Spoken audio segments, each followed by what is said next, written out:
ते सर्व त्याला सोडून निघून गेले. गजेंद्र दुःखात पडला.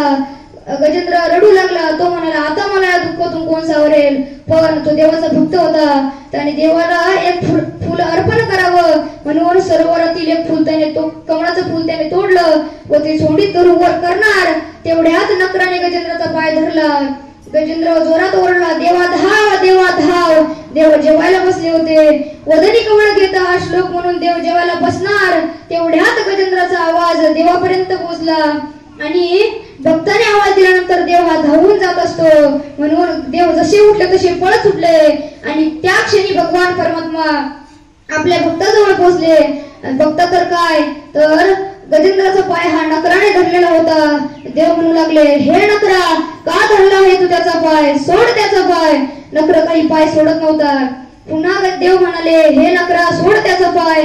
तेव्हा यावर नकर बोलू लागला, देवा तुम्हाला माहित नाही का, गजेंद्र हा तुमचा भक्त आहे, म्हणजे तो संत आहे आणि संतांचे पाय धरले असता हरीची प्राप्ती होते ना. हेच नाव नारदाच्या प्रथम चरणात सांगतात. हरी प्राप्ती उपाय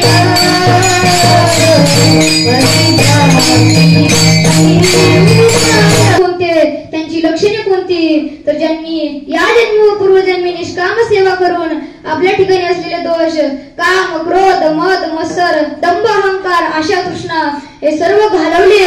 ज्यांच्या वृत्तीचा विषय फक्त एक परमात्माच झाला आहे. विषय तो त्यांचा झाला नारायण. लोकातील कुठल्याही प्रकारचं भोग, धन, मान्यता, कीर्ती इत्यादी सर्व गोष्टींना ज्यांनी आपल्या भक्तीच्या माध्यमातून घालवले, रात्रंदिवस देवाचेच भजन करतात, तेही देवासाठीच करतात आणि देव होणी करतात. भगवान म्हणतात, अरे अर्जुना, मीच होणी पांडवा करीती माझी सेवा. तर अशा अधिकाराची जी संत असतात त्यांचे दर्शन झाले असता हरीची प्राप्ती होते. पण भाग्य लागते. भाग्याशिवाय संतांची भेटही नाही, दर्शनही नाही आणि सेवाही नाही. तुकाराम महाराज म्हणतात, हे भगवंता, द्वंद्वारही संतांचं सेवक मी, कोणत्या पुण्याने होईल? कोण पुण्य त्याचा होईल शोभ, कोण पुण्य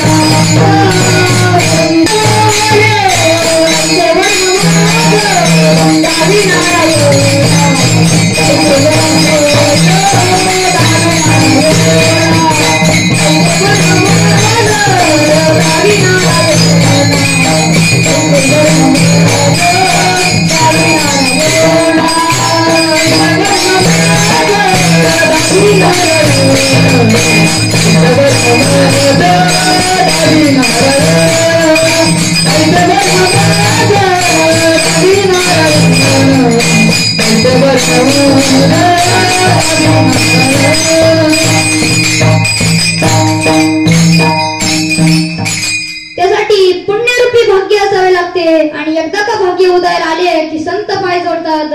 भाग्याचा उदय ते संत जोडी पाय. आणि एकदा का संत पायाचे दर्शन झाले, दुसऱ्या कोणत्याही गोष्टीची गरज पडत नाही आणि दुसऱ्या कोणत्याही गोष्टीची आपल्याला उपासना करावी वाटत नाही. हेच नाथ वरदांगाच्या दुसऱ्या चरणात सांगतात.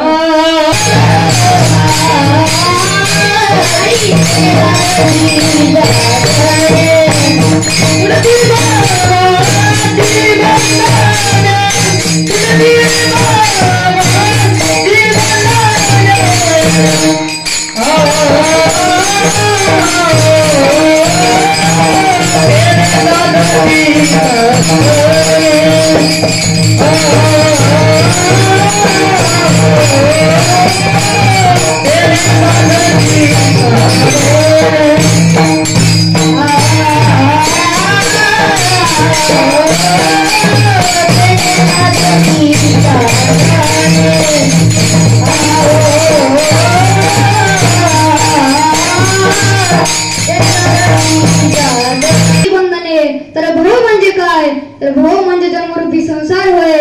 आपण ज्या संसारात गुंतलो आहेस ना, तो संसार नासका आहे, पण तो इतकाही नासका नाही. तो संसारही देवाच्या किंवा संतांच्या दर्शनाने तो संसारही निवृत्त होतो. कारण कुठल्याही गोष्टीची सुरुवात करताना ती सुरुवात संतांच्या शिवाय नाही, कुठल्याही गोष्टीचा शेवट संतांशिवाय नाही आणि कुठल्याही गोष्टीची प्राप्ती संतांशिवाय नाही. हेच नाथमार्ग अभंगाच्या 3ऱ्या चरणात सांगतात. संतांशिवाय कुठल्याही गोष्टीची प्राप्ती नाही असं मी नाही सांगत, तर असे 4 वेद 6 शास्त्र 18 पुराणे सांगतात की संतांशिवाय कुठल्याही गोष्टीची प्राप्ती नाही. अरे बाबा हो, तुम्हाला देव पाहिजे आहे का, तर तुम्ही संतांच्या समागमामध्ये राहा, संतांच्या संगतीत राहा.